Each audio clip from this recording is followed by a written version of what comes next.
Well, the case was dubbed Gardening While Black. Now a Detroit man is suing 3 women who repeatedly called police on him. He accuses them of making up lies that landed him in trouble. 7 Action News reporter Kimberly Craig talked to him about taking the women to court.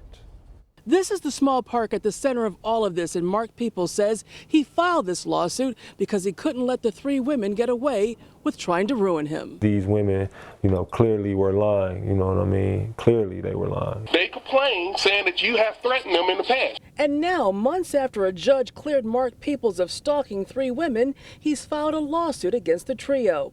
Peeples, who is black, is suing Deborah Nash, Martha Callahan, and Callahan's granddaughter, Jennifer Morris, who are all white. He's accusing the women who live near Hunt Park, where he was arrested, of lying to Detroit police and prosecutors, which led to him being charged. But in October, a judge threw the case out and said it was very much about race and that the women were actually harassing Peeples.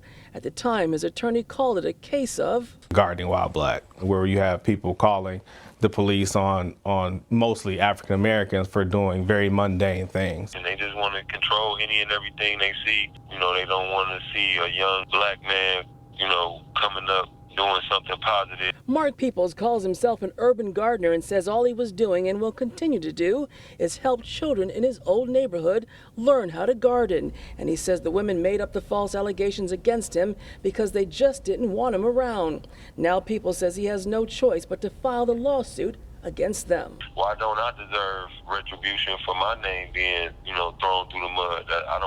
My name just deserves to be thrown in the mud without any recourse for me. I don't get my day in court. We reached out to the 3 women, but they declined to comment. On Detroit's east side, Kimberly Craig, 7 Action News. All right, thank you so much, Kim.